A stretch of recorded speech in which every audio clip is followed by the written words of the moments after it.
عورت ان سارے حربوں کے باوجود بھی اب مان کے نہیں دے رہی شوہر کی بات، تو گویا وہ اپنے آپ کو ٹھیک سمجھ رہی ہے نا؟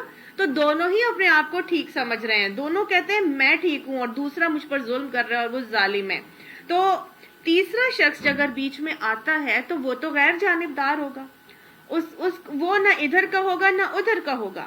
اور تیسرے شخص کو کیا چاہیے کہ وہ بیچ میں آئے اور دونوں کی بات سنے، اور وہ دونوں کی بات سننے کے بعد کوئی فیصلہ کرے۔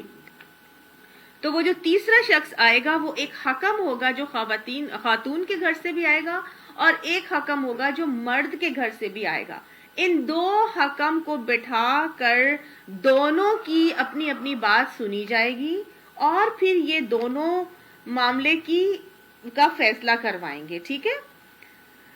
جب دو لڑتا ہے تو تیسرا کون ہوتا ہے بیچ میں؟ شیطان ہوتا ہے۔ اب یہاں پر بتایا جا رہا ہے کہ جب یہ دو لڑ رہے ہیں تو ان یریدا اصلاحن، اگر وہ دونوں حکم چاہیں گے اصلاح کرنے کا معاملہ، اور حکم کے لیے پسندیدہ بھی یہی ہے کہ وہ معاملے کی اصلاح کرے، گھر کو توڑنے کے بجائے کیا کرے؟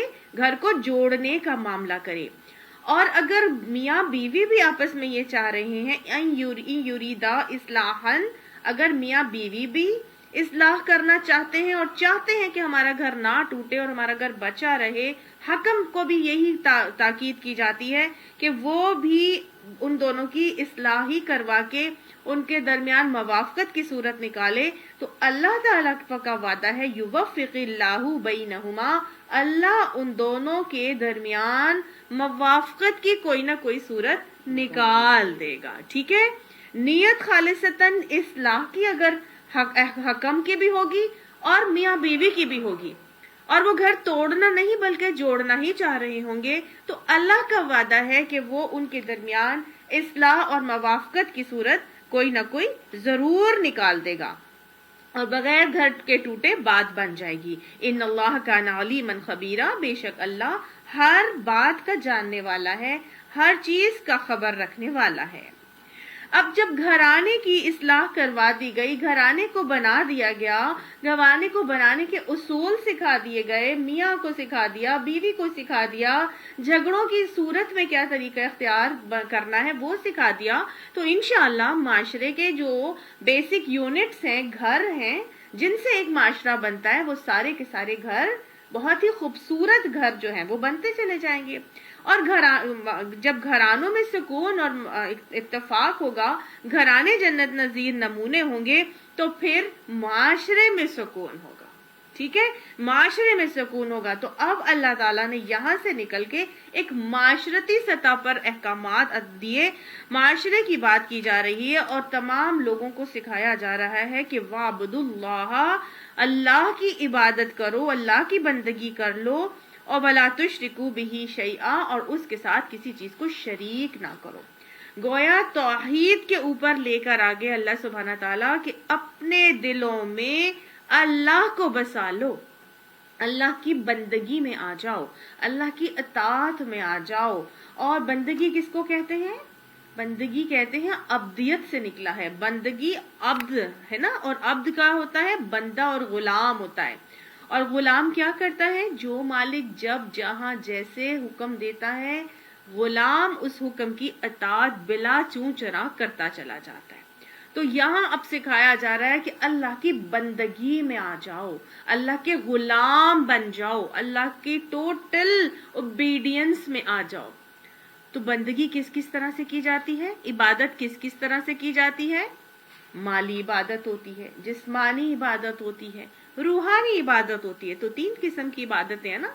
جسمانی عبادت میں نے آپ کو پہلے بھی بتایا تھا کہ جسمانی عبادت میں کیا آتا ہے؟ نماز آتا ہے، روزہ آتا ہے، پھر جو حج ہے وہ بھی کچھ نہ کچھ جسمانی عبادت ہے۔ پھر اس کے بعد مالی عبادت آ جاتی ہے، مالی عبادت میں زکوٰۃ ہے، حج ہے مالی عبادت، صدقات ہے مالی عبادات، اور اس کے علاوہ کچھ حد تک مالی عبادات حج بھی ہے، ٹھیک ہے؟ تو حج دو طرح کی عبادات ہو گئی، جسمانی بھی اور مالی بھی۔ اور پھر روحانی عبادات ہیں۔ روحانی عبادات کون سی ہیں؟ صبر ہے، شکر ہے، ذکر ہے، توکل علی اللہ ہے نا، تقویٰ ہے، یہ سب کیا ہے؟ یہ سب روحانی عبادات ہیں۔ تو گویا مسلمانوں کو، لوگوں کو ایک معاشرے کے اندر سکھایا جا رہا ہے کہ وہ کیا کریں گے؟ اللہ کی ٹوٹل اوبیڈینس میں آ جائیں گے، اللہ کی بندگی اختیار کر لیں گے، جسمانی طور پر بھی، مالی طور پر بھی اور روحانی طور پر بھی اللہ کی بندگی میں آ جائیں گے۔ اللہ کی بندگی میں کیسے آئیں گے؟ وَلَا تُشْرِكُوا بِهِ شَيْئًا، پھر اللہ کے ساتھ کسی کو شریک نہیں کریں گے۔ گویا توحید کے اوپر راسخ ہو جائیں گے، ہر قسم کا شرک چھوڑ دیں گے، اللہ کو اس طرح پہچان لیں گے جیسے کہ اس کو پہچاننے کا حق ہے۔ اتقوا اللہ حق تقاتہ کر کے اللہ کو ایسے مانیں گے کہ جیسے کہ ماننے کا حق ہے۔ تو گویا سورہ نساء کے شروع میں بھی اللہ تعالیٰ نے ہم لوگوں کو یہ سکھایا تھا، یا ایھا الناس کا پیغام دے کے کہ اتقوا ربکم الذی خلقکم، اپنے رب کا تقوی کر لو جس نے تم لوگوں کو پیدا کیا تھا۔ اس سورہ نساء میں اللہ نے بیسیکلی احکامات دیے ہیں گھرانے اور معاشرتی سطح کے اوپر۔ تو تقوی کا حکم جہاں دیا گیا تو یہاں پر بھی ہمیں سکھایا جا رہا ہے کہ آگے جو تمہیں احکامات دیے جا رہے ہیں وہ پورے ہو ہی نہیں سکتے جب تک کہ تم اپنے دلوں میں تقوی نہیں لے کر آ جاتے، اللہ کا خوف، اللہ کا ڈر، اللہ کی بندگی میں ٹوٹلی نہیں آ جاؤ گے، اللہ کے تقوی کے اوپر غالب نہیں کر لو گے، تب تک تم آگے جانے والے معاملات کے اوپر صحیح طرح سے عمل پیرا ہو ہی نہیں سکتے۔ تو آگے جو احکامات دیے جا رہے ہیں وہ ٹوٹلی حقوق اللہ کے بعد حقوق العباد کے احکامات دیے جا رہے ہیں۔ حقوق العباد ہو ہی نہیں سکتے، پاسبل ہی نہیں ہے جب تک کہ ہمارے اندر اللہ کا تقوی موجود نہ ہو۔ ٹھیک ہے؟ اللہ کا تقوی ہی وہ چیز ہے جو ہمیں حقوق العباد کے لیے موٹیویٹ کرتا ہے۔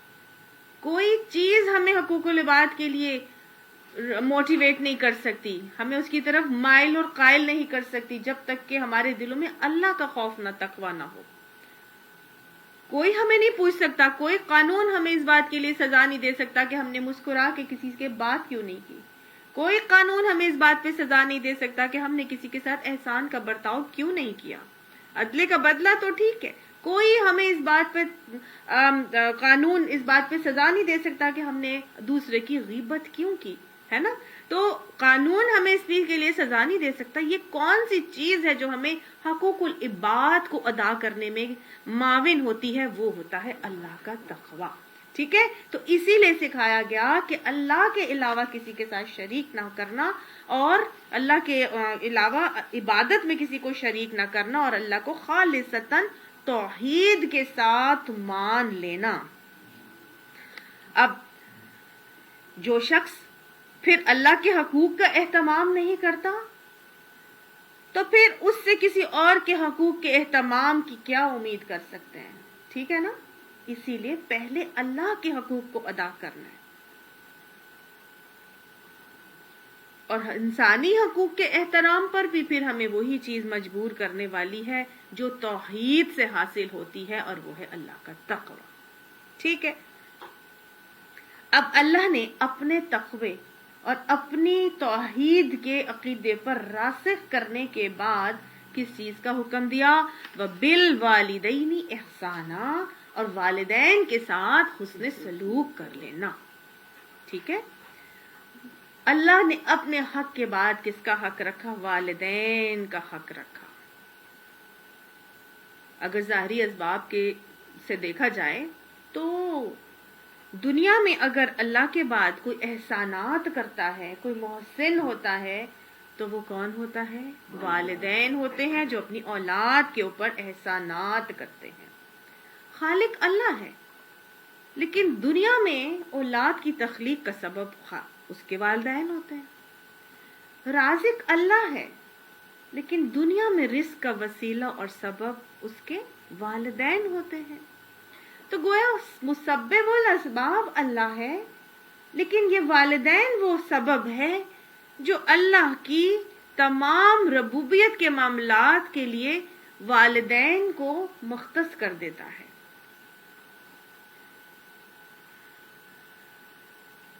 وہی اس کے وجود کا سبب ہوتے ہیں، مختلف کٹھن مراحل ہوں تو وہی اس کی ارتقاء کے ضامن ہوتے ہیں۔ اللہ سبحانہ تعالیٰ قرآن میں جہاں یہاں حکم دے رہے ہیں، اسی طرح کا ہم نے پہلے بھی حکم پڑھا تھا جو سورہ بقرہ میں پڑھا تھا، کہ جو بنی اسرائیل سے اللہ تعالیٰ نے وعدہ لیا تھا، 10 کمانڈمنٹس بھی ہم نے پڑھے تھے، کہ وَإِذْ أَخَذْنَا مِيثَاقَ بَنِي إِسْرَائِيلَ لَا تَعْبُدُونَ إِلَّا اللَّهَ وَبِالْوَالِدَيْنِ إِحْسَانًا، اللہ نے وہاں پر بھی اپنے حق کے بعد والدین کا حق رکھا تھا، اور بنی اسرائیل سے بھی عہد لیا تھا اس بات کا۔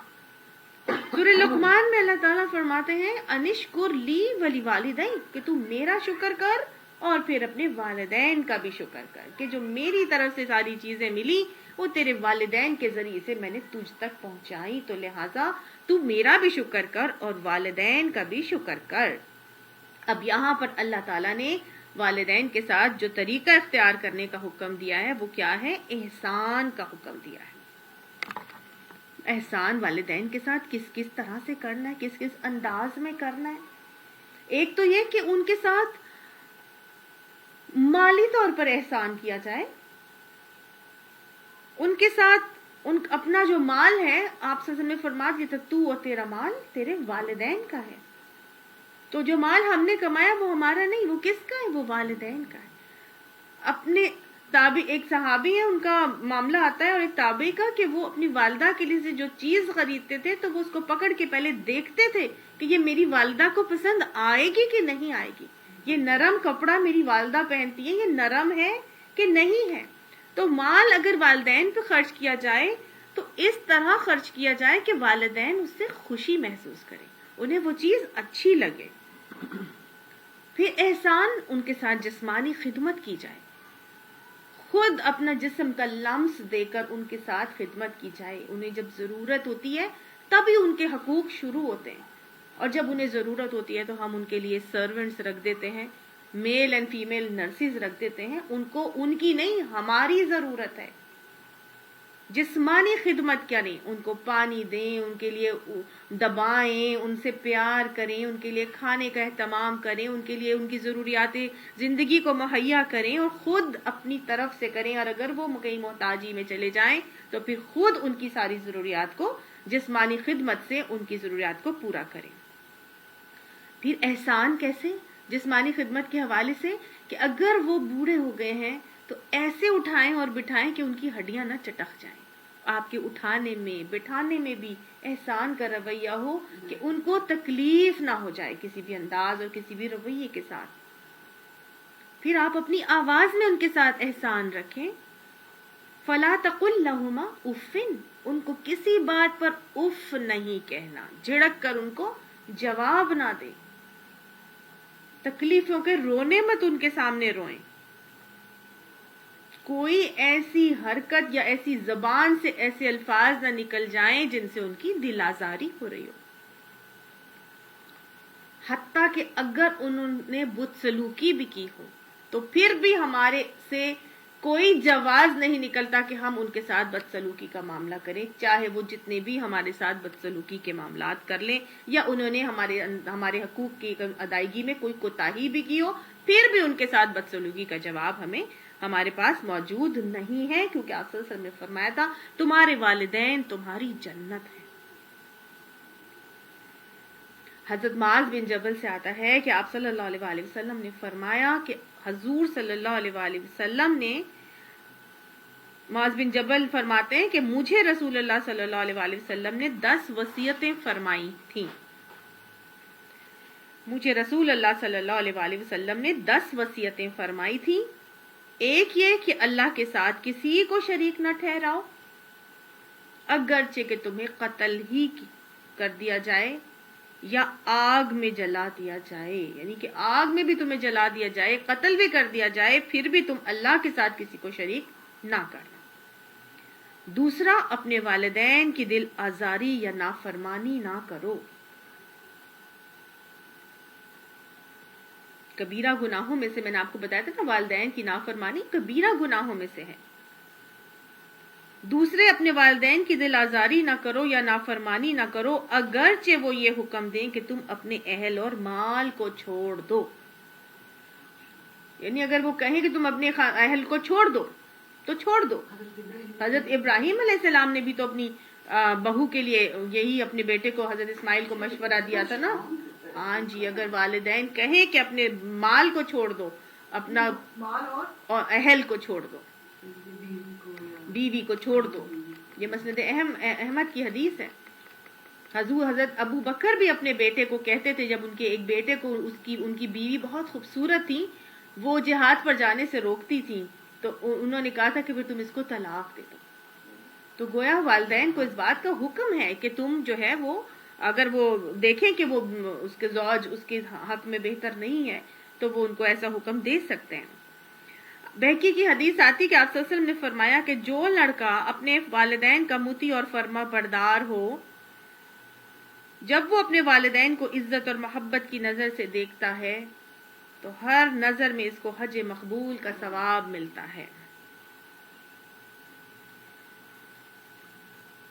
ان والدین کے ساتھ کیے ہوئے نافرمانی کے معاملات کے حوالے سے آپ صلی اللہ علیہ وآلہ وسلم نے فرمایا کہ اللہ سبحانہ تعالیٰ تمام گناہوں کو معاف کر دیتے ہیں، لیکن جو شخص والدین کی نافرمانی اور دل آزاری کرے اس کو آخرت سے پہلے دنیا ہی میں طرح طرح کی آفتوں میں مبتلا کر دیا جاتا ہے. اس کو آخرت سے پہلے دنیا ہی میں طرح طرح کی آفتوں میں مبتلا کر دیا جاتا ہے. قرب تو ازواج کا ہے نا، لیکن حق کس کا ہے؟ والدین کا. اور والدین میں سے بھی حق 3 گنا کس کا حق رکھ دیا اللہ نے؟ ماں کا حق رکھ دیا. یہ والدین وہ والدین ہیں کہ جن کی نافرمانوں کی دعا لیلۃ القدر میں بھی قبول نہیں ہوتی، اور نہ ہی یہ جنت کی خوشبو پائے گا اور نہ ہی جنت میں داخل ہو سکے گا. یہ والدین کے نافرمان جتنے بھی عبادت گزار ہوں، حضرت علقمہ کا واقعہ یاد کر لیجئے. موت کے وقت کلمہ طیبہ نصیب نہیں ہو رہا تھا.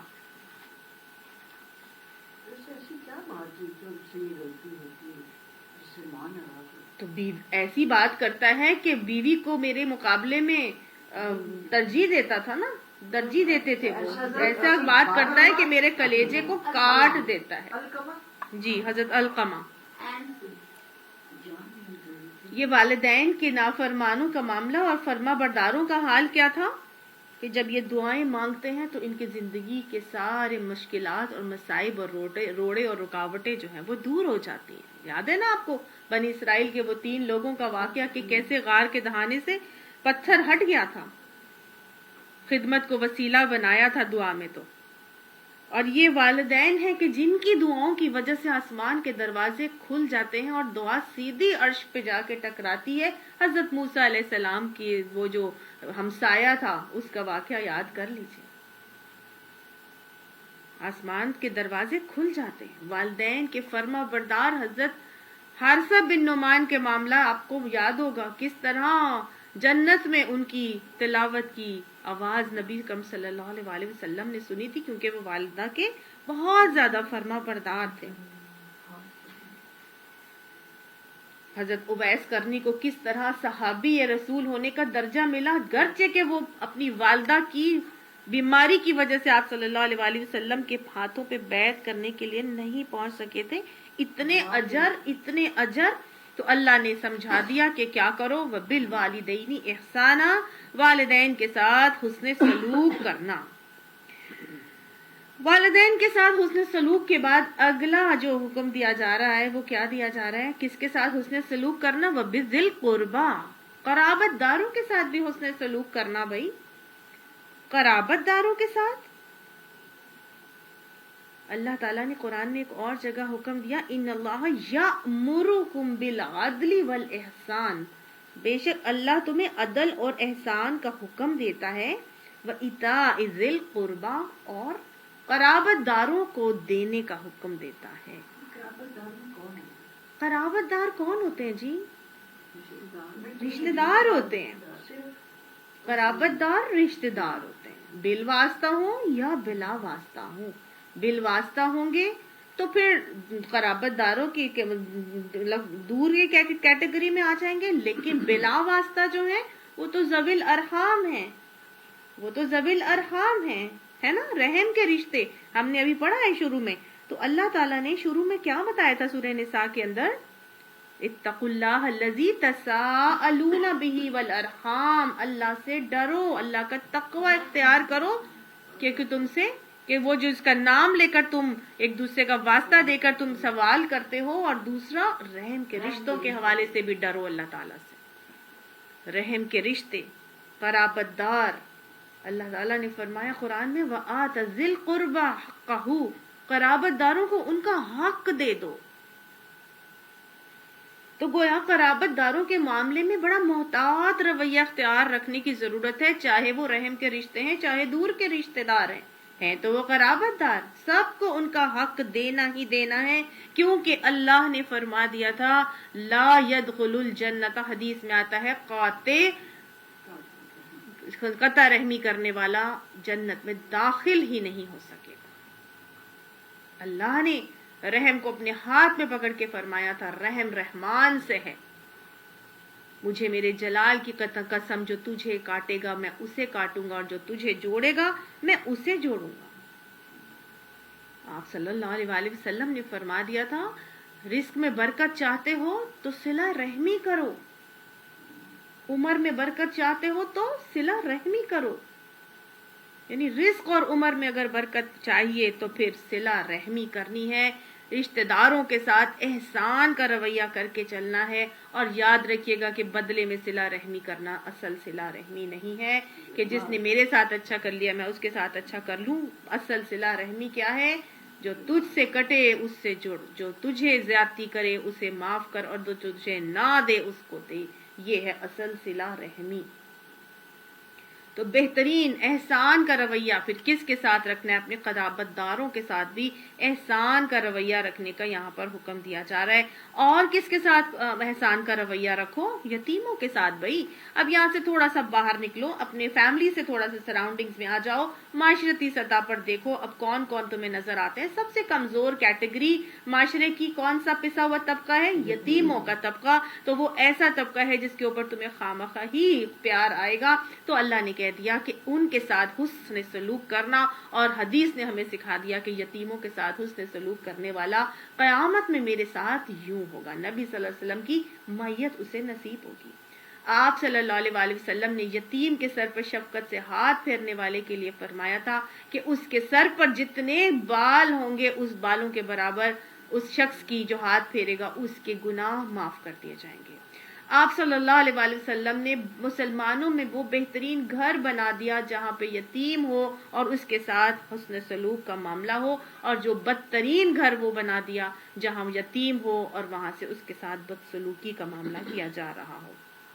اور دل کی نرمی اور کے لیے بھی اللہ کے نبی نے ہمیں نسخہ بتا دیا تھا کہ یتیم کے سر پر شفقت سے ہاتھ پھیرا جائے. تو گویا یتیموں کے ساتھ حسن سلوک کا معاملہ فَأَمَّا السَّائِلَ فَأَمَّا الْيَتِيمَ فَلَا تَقْهَرْ، کہ یتیموں کو جھڑکو بھی نہیں. قرآن میں اللہ نے بتایا حسن سلوک کرنے کا، یہاں پہ حکم دیا نہ جھڑکنے کا. آگے ہم سورہ آخری سے بارے میں پڑھیں گے. تو گویا یتیموں کے ساتھ بھی بہترین معاملات کرنے کا حکم. اور پھر مسکینوں کے ساتھ والمساکینہ، مسکین کے لیے تو آپ صلی اللہ علیہ وآلہ وسلم نے فرما دیا تھا نا کہ جب کوئی کسی مصیبت زدہ کی مصیبت دور کرے گا تو اللہ اس کی مصیبت دور کرے گا. جب کوئی کسی کا کام کرنے کے لیے نکلے گا تو اللہ اس کے کام کر لے گا. اور جو کوئی کسی مسلمان کے عیبوں پر پردہ ڈالے گا تو اللہ اس قیامت کے دن اس کے عیبوں پر پردہ ڈالے گا. اور مسکین کے لیے دوڑ دھوپ کرنے والے کے لیے آپ صلی اللہ علیہ وآلہ وسلم نے خوشخبری دے دی تھی کہ مسکین کے لیے، بیوہ اور یتیم اور مسکین کے لیے دوڑ دھوپ کرنے والا ایسا ہے کہ گویا رات بھر قیام کرنے والا، دن بھر روزہ رکھنے والا اور سارا زندگی جہاد کرنے والا. آپ نے فرمایا تھا کہ مسجد نبوی میں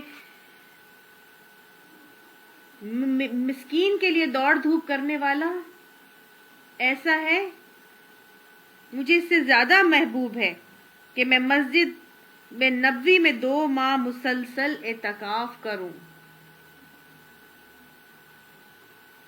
مجھے اس سے زیادہ محبوب ہے کہ میں مسکین کے لیے دوڑ دھوپ کروں، اس سے زیادہ محبوب ہے کہ میں مسجد نبوی میں 2 ماہ مسلسل اعتکاف کروں۔ تو گویا مسکین کے لیے بھی اللہ نے کیا بتایا؟ احسان کا رویہ کرو، اس کی ضرورت میں اس کے کام آؤ، اس کے لیے دوڑ دھوپ کرو۔ والجار ذی القربا، جار کہتے ہیں پڑوسی کو، ذی القربا جو تمہارا رشتہ دار پڑوسی ہے۔ آپ دیکھیں حدیث کے حوالے سے ہمیں 3 قسم کے پڑوسی پتہ چلتے ہیں، اور یہاں 2 قسم کے پڑوسی بتائے جا رہے ہیں، ایک رشتہ دار پڑوسی جار ذی القربا والجار الجنبی، اور ایک اجنبی پڑوسی، ٹھیک ہے۔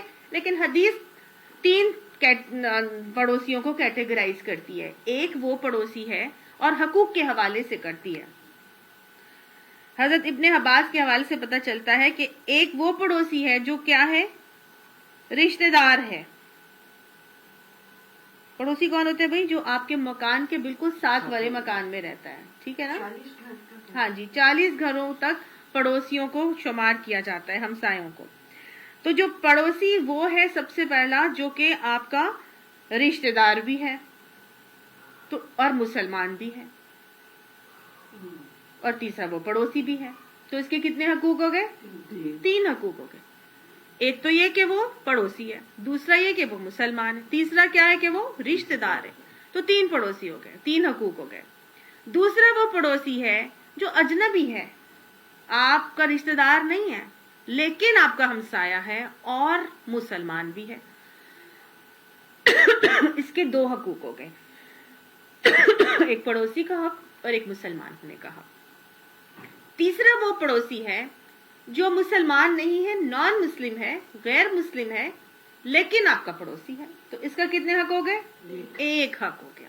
اب سمجھ میں آ گئی؟ تو اسی طرح سے جتنا جس کا حق ہے اتنا ہی اس کے ساتھ زیادہ حسن سلوک کا معاملہ کرنا ہے۔ اب سب کا اتفاق اس پر ہے کہ پڑوسی خواہ قریب ہو یا دور رہتا ہو، 40 گھروں کی حدود ہے پڑوسی کا، رشتہ دار ہو یا غیر مسلم ہو یا پھر غیر ہو، بہرحال اس کا حق جو ہے وہ لازم کر دیا گیا ہے۔ اور کتنے حقوق رکھے گئے اور کتنی اس کی تاکید کی گئی، بخاری اور مسلم کی متفق علیہ حدیث میں آتا ہے کہ آپ صلی اللہ علیہ وسلم نے فرمایا کہ جبرائیل امین مجھے ہمیشہ پڑوسیوں کی رعایت اور امداد کی تاکید کرتے رہے، یہاں تک کہ مجھے یہ گمان ہونے لگا کہ شاید پڑوسی کو بھی رشتہ داروں کی طرح وراثت میں شریک نہ کر دیا جائے۔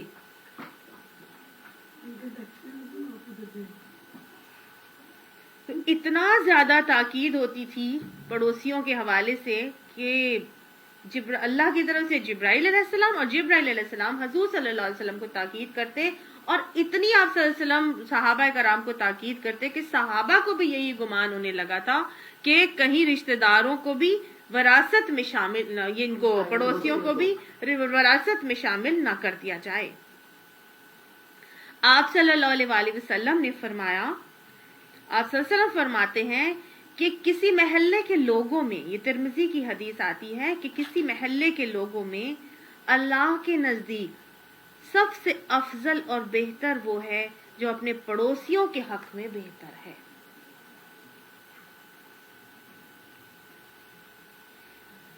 اللہ کے نزدیک کسی محلے میں سب سے افضل اور بہتر کون سا ہے؟ جو اپنے پڑوسیوں کے حق میں بہتر ہے۔ آپ صلی اللہ علیہ وسلم نے فرمایا کہ جس کی ایذا سے اس کا ہمسایہ محفوظ نہیں ہے وہ جنت میں نہیں جائے گا، جس کی ایذا رسانیوں سے اس کا ہمسایہ محفوظ نہیں ہے وہ شخص جنت میں نہیں جا سکتا۔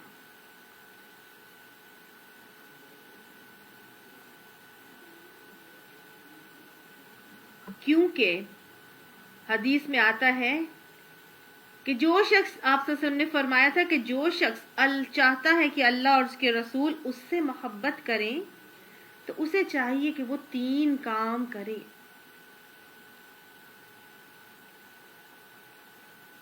جو شخص یہ چاہتا ہے کہ وہ اللہ اور اس کے رسول اس سے محبت کریں تو اسے چاہیے کہ وہ 3 کام کرے. جب بات کرے تو سچ بولے, جب اسے امانت دی جائے تو امانت داری کرے, اور اپنے ہمسایوں کے ساتھ اچھا رویہ رکھے. اگر چاہتے ہیں نا کہ اللہ اور اللہ کا رسول محبت کرے تو پھر ہمسایوں کے ساتھ اچھا رویہ رکھنا ہے. اچھا رویے میں آپ صلی اللہ علیہ وآلہ وسلم نے صحابہ کے درمیان بیٹھے ہوئے تھے, 3 مرتبہ قسم کھائی اللہ کی, اور پھر فرمایا کہ وہ شخص مومن نہیں ہو سکتا جس کا ہمسایہ اس کی ایذا رسانیوں سے محفوظ نہ ہو.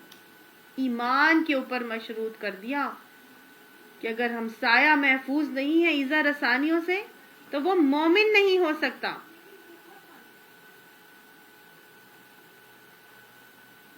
کیسے کیسے ستایا جاتا ہے ہمسایوں کو. زور کا اونچا ٹی وی لگایا ہے, گانے لگائے ہوئے ہیں, غلط پارکنگ بھی کر دیتے ہیں, اپنے گھر سے چیزیں چھل کے مختلف چیزیں ان کے گھروں میں پھینک دیتے ہیں, ان کے گھر سے کوئی چیز آ جائے تو دیتے نہیں ہیں, بچے باہر کھیل رہے ہوں, بال آ جائے تو بال نہیں دینی, لڑائی خواہ کی جھگڑا مول لینا, پھر اپنے گھر کی دیوار کو اتنا بلند کر لینا کہ اس کی ہوا رک جائے, پھر آپ گھر میں آپ کے کوئی کام ہو رہا ہے اور اس کی وجہ سے ان کے گھر میں نقصان کسی قسم کا کروا دینا یا ہو جانا تو اس پر لڑائیاں ہو جاتی ہیں. پھر یہ کہ بارش کا پانی آیا ہے یا آپ کے گھر سے پانی کو لیک ہو گیا ہے, ٹینک بھر گیا ہے یا کوئی بھی ایسا معاملہ, تو آپ سارا کا سارا پانی یا کچرا یا کوڑا اس کے گھر کے آگے ڈال دیں اور اپنا گھر آپ صاف ستھرا رکھ لیں. اس قسم کے سارے باتیں کیا ہیں؟ اپنے ہمسایوں کو ایذا دینے والے معاملات ہیں.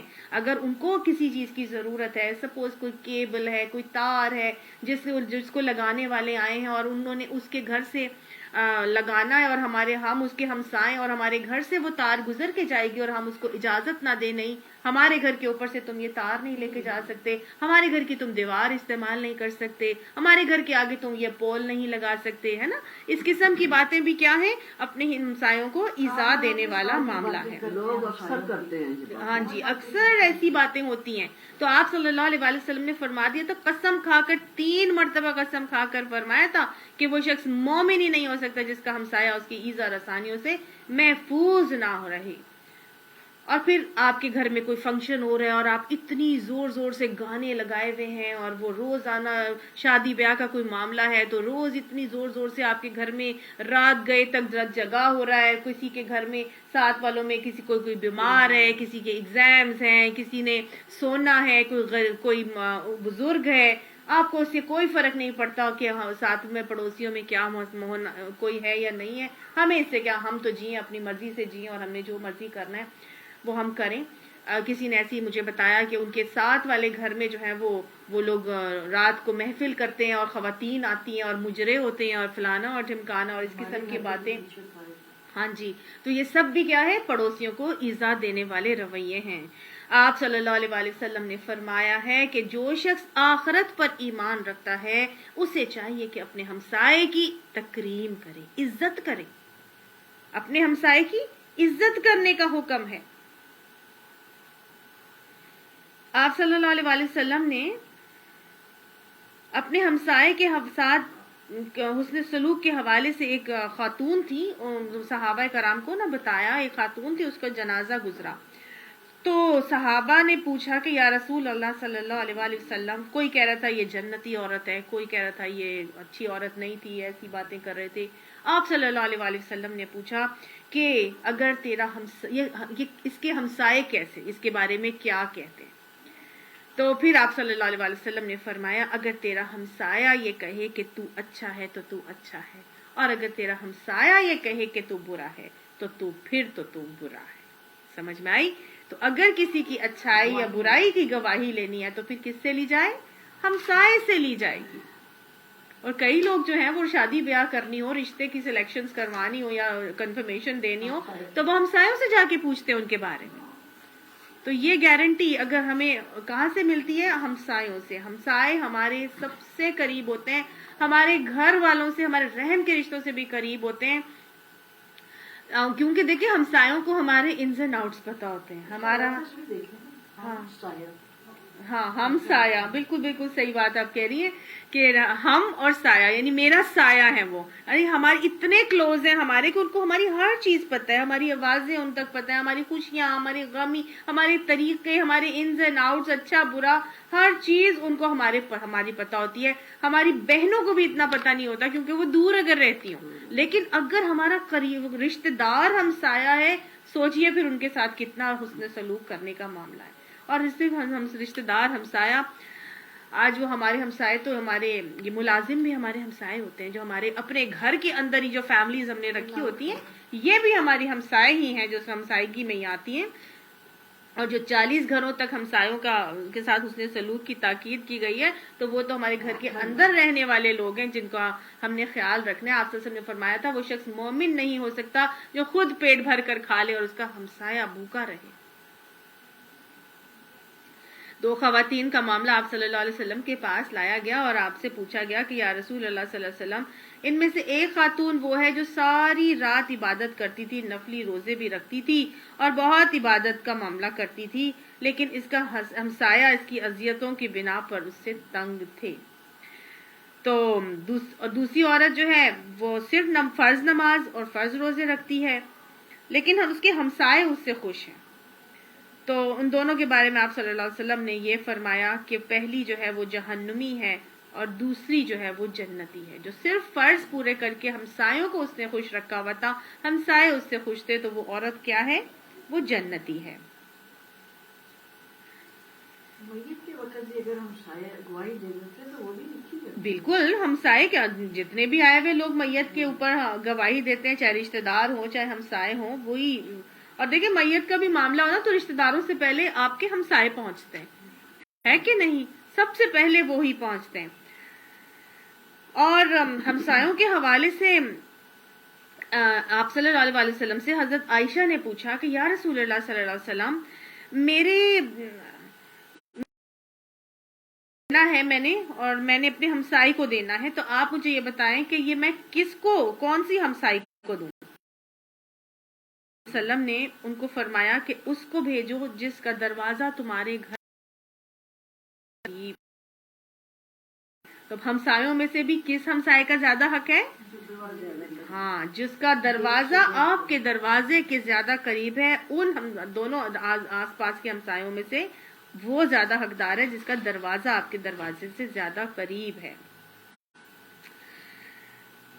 اب ہمسایوں کے جب تحفے تحائف، کئی دفعہ کیا ہوتا ہے کہ آپ کے گھر میں ہمسائے کی طرف سے کوئی چیز آتی ہے اور آپ ہیں یہ کیا انہوں نے بھیجا. مثال کے طور پہ کوئی آپ کو 2 کدو اٹھا کے بھیجتے ہیں،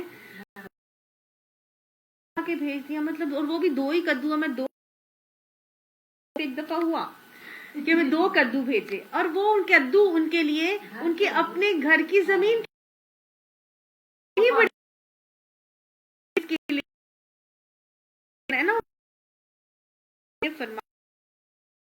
تحفہ بھی ہمسائے کی طرف سے آئے تو اسے حقیر.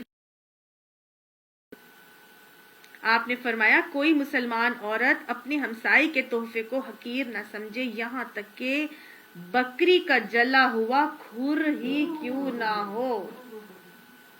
ٹھیک، تو کسی تحفے کو حقیر نہیں سمجھنا. پہلے یہ رواج تھا یہ کہ بھیجتے تھے، کچھ پکایا تو تھوڑا سا بھیج دیا. آج اسی طرح سے کسی کو عادت تھی کہ وہ اپنی چیزیں بنا کے اور ہمسایوں میں بھیجا کرتی. تو اس نے کسی لڑکی نے اس کو آگے سے یہ کہا کہ تمہارے پاس بڑا فالتو ٹائم ہے کہ تم پکا پکا کے چیزیں جو ہے وہ ہمسایوں میں بانٹتی پھرتی ہو. سارے تو یہاں پر امیر رہتے ہیں اور کھاتے پیتے لوگ رہتے ہیں، تم جاؤ اگر تم نے بانٹنا ہی ہے تو بانٹو. تو ہمسائے چاہے امیر ہو چاہے غریب ہو، نبی صلی اللہ علیہ وسلم نے یہ تو کہا ہی نہیں کہ وہ غریب ہے یا امیر ہے. آپ کا ہمسایہ تو ہمسایہ ہے، اگر وہ کھاتا پیتا اگر غریب ہے تو پھر تو بہت ہی زیادہ حق ہے کہ وہ ایمان مکمل نہیں ہوتا جو غریب ہے، جو خود آپ پیٹ بھر کے کھا لیں اور وہ بھوکا سو جائے. لیکن جو تحفہ ہے وہ تو امیروں کو بھی دیا جا سکتا ہے اور سب کو دیا جا سکتا ہے. اور اب صرف اب تحفے تحائف کے حوالے سے جو دینا دلانا ہے نا، وہ صرف تحفوں تک نہیں رکھنا اپنے ان کے ساتھ، بلکہ ان کے ساتھ نیکی کے حکم دینا، امر بالمعروف و نہی عن المنکر کا معاملہ بھی ضروری ہے کہ آپ صلی اللہ علیہ وسلم نے اس کے حوالے سے بھی، بخاری میں حدیث آتی ہے حضرت علقمہ بن عبد الرحمن سے مروی ہے کہ آپ صلی اللہ علیہ وآلہ وسلم نے فرمایا، یہ لوگوں کو کیا ہو گیا ہے کہ جن کے پاس علم ہے وہ اپنے لا علم اور جاہل پڑوسیوں کو خیر کی بات ہی نہیں بتاتے۔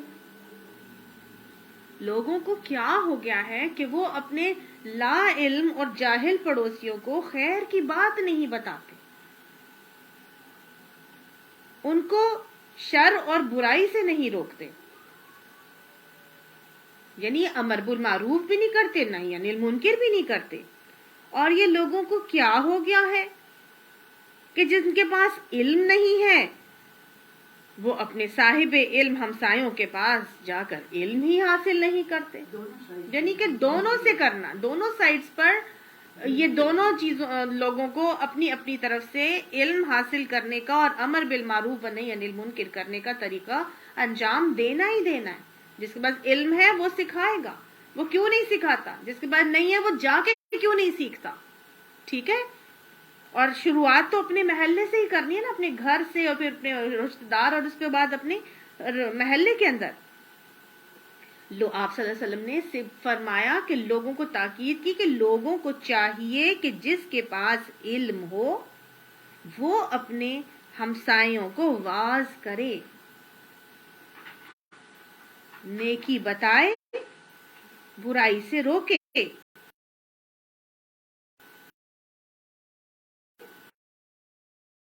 نہ کرے، اور جن کے پاس علم نہیں ہے وہ علم کی تلاش میں ہمسائے سے رجوع کرے۔ اگر تم ایسا نہیں کرو گے تو میں تمہیں دنیا میں ہی سزا دلواؤں گا۔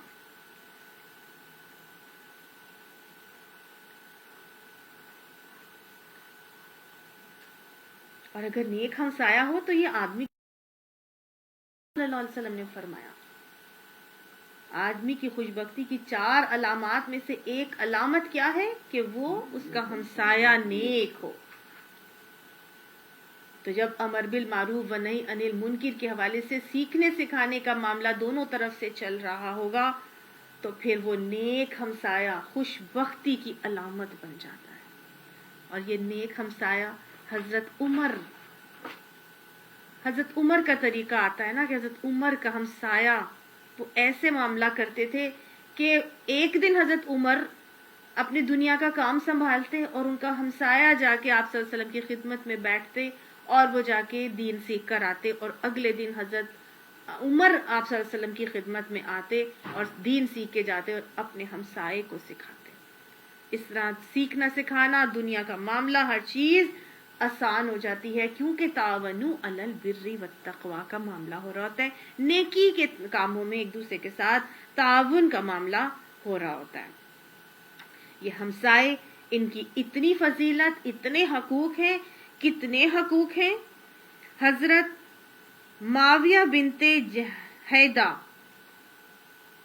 ان سے طبرانی کی روایت آتی ہے کہ آپ صلی اللہ علیہ وآلہ وسلم نے ہمسائے کے حقوق بتائے، اور کیا بتائے کہ اگر وہ مدد مانگے تو اس کی مدد کر، اگر وہ قرض چاہے تو اس کو قرض دے، اگر وہ فقیر اور محتاج ہو تو اس کے ساتھ مدد کا معاملہ کر۔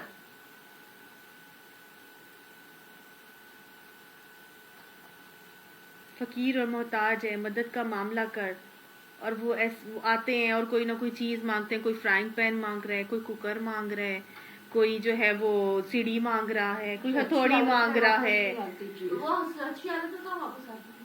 وہ ان کا عمل، لیکن ہمیں کیا حکم ہے؟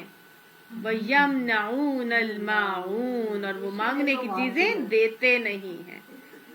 ویل ہے، ویل ان لوگوں کے، ہے نا۔ تو وہ یہی بات ہے کہ ہمیں اپنا کام کرنا ہے، چاہے ہماری چیز خراب بھی آئے، صحیح حالت میں نہ واپس آئے، لیکن ہم نے ان کے مانگنے پر ان کی ضرورت کو پورا ضرور کرنا ہے. کوئی کرے یا نہ کرے، ہم نے اپنی قبر میں جانا ہے اور ہم نے کرنا ہے. ہم تو کرتے ہیں، ہم نے کرنا ہے، ہم بھی کرتے ہیں، ہم بھی کرتے ہیں. توڑ دے اللہ آپ کو دوسری دے دے گا. اچھا، آگے حقوق میں کیا بتایا؟ اگر وہ فقیر و محتاج ہو تو اس کے ساتھ مدد کے بعد کیا کر. اگر وہ کوئی برا کام کرے تو پھر کیا کرنا ہے؟ اس کی پردہ پوشی کرے. یہ نہیں کہ جا کے ساری دنیا میں مشہور کر دیں. ہاں جی، ہمسایوں کو سب سے پہلے پتہ چلتا ہے. اس کی پردہ پوشی کرو، اس کو جا کے سمجھاؤ، ٹھیک ہے نا. اگر اس کو کوئی خوشی ملے تو اس کو مبارکباد دو. آج لوگ جل جاتے، ہمسایوں کی گاڑی نہیں دیکھ سکتے، آ کے اس کی گاڑی پہ اسکریچز ڈال کے چلے جاتے ہیں کہ انہوں نے گاڑی لی کیوں نہیں. اپنے بچوں کو بھی سکھایا، بالکل ایسے ہی کرتے ہیں. کسی کی نعمت کو برداشت ہی نہیں کر سکتے، جبکہ حکم کیا ہے کہ اگر اس کو کوئی خوشی ملے تو جا کے اسے مبارکباد دو. اگر وہ بیمار ہو جائے تو اس کی عیادت کرو. آج ہمسایوں کا پتہ ہی کوئی نہیں کہ برابر میں رہتا کون ہے، بیماری کا پتہ ہی نہیں. وہ ڈیتھ ہو جاتی ہے، پتہ نہیں چلتا کہ ہمارے ہمسایوں میں کسی کی ڈیتھ ہو گئی ہے. اور بیمار کی عیادت کا کتنا اجر ہے کہ وہ شخص جب صبح اپنے بھائی کی عیادت کے لیے نکلتا ہے تو شام تک فرشتے اس کے لیے بخشش کی دعا کرتے ہیں. اور جو شخص شام کو نکلتا ہے اس کے لیے فرشتے صبح تک بخشش کی دعائیں کرتے ہیں. لیکن وہ اپنے آس پڑوس میں بیمار موجود ہیں، اس کے ہمسائے ہیں، ان کی عیادت کرنے کے لیے نہیں جا رہا تو دوسرے کی عیادت کرنے کے لیے کہاں جائے گا؟ انسان کی نیری محرومی ہے یہ. آپ صلی اللہ علیہ وسلم نے حقوق کے حوالے سے آگے فرمایا کہ اگر اسے بھلائی ملے تو اس کو مبارکباد دے، اگر وہ مصیبت میں ہو تو اس کو حوصلہ دے. کسی کا میت ہو جاتی ہے، کوئی ڈیڈ باڈی ہے، کوئی نہیں سمجھ میں آ رہا اب کیسے معاملہ کرنا ہے، وہ اکیلے ہیں گھر میں، بڑے بوڑھے والدین ہیں، کوئی اولاد یہاں پاس نہیں ہے، ایک مر جاتا ہے اور ان کی اولاد یہاں پر نہیں ہے تو پھر کیا کرنا ہے؟ پھر پڑوسیوں کا، محلے والوں کا ہی فرض بنتا ہے نا سب کچھ کرنا، اور آس پر ساتھیوں کو حوصلہ دینا. اور اگر وہ فوت ہو جائے تو پھر اس کے جنازے میں شریک ہو، اور اس کے مقابلے میں اپنی عمارت اونچی نہ کر کہ اس کی روشنی اور ہوا رک جائے، اور اپنی پکتی ہوئی ہنڈیا کی خوشبو سے اس کو اذیت نہ دے.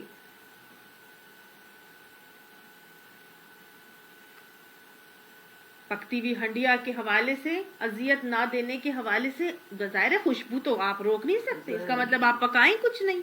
اب آپ کو خوشبو تو نہیں روک سکتے، تو آپ نے اس کا طریقہ بھی بتا دیا کہ جب کھانا پکاتے ہو تو اس میں چاہیے کہ ایک برتن پانی کا ڈال دو اور اس کو بڑھا لو اور اس ہمسائے کو اپنے کھانے میں شامل کر لو. حضرت جابر بن عبداللہ کے حوالے سے حدیث میں نے آپ کو سنائی. اور حقوق کے حوالے سے آپ صلی اللہ علیہ وسلم نے فرمایا کہ اگر تو پھل خریدے تو تیرے ہمسائے کا حق یہ ہے کہ کچھ اس کو بھیج،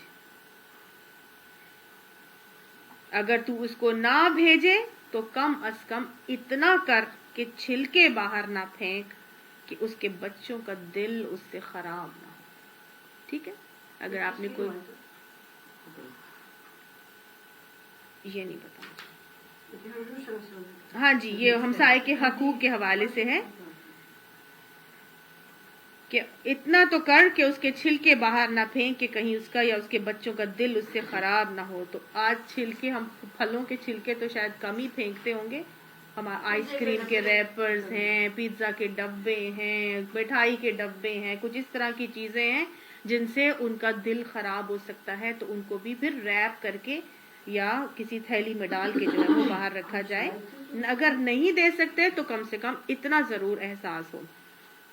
تو یہ آپ صلی اللہ علیہ وسلم نے کچھ ہمسائیگی کے حوالے سے ہمیں طریقے سکھائے اور ہمیں بتایا کہ ہمیں حسن سلوک ہمسایوں کے ساتھ کیسے کرنا ہے. اور جار ذی القربہ میں بھی یہ شامل ہوتے ہیں اور جار الجنب یعنی کہ اجنبی ہمسایہ بھی. اور پھر کون سا ساتھی ہے؟ والصاحبی بالجنبی،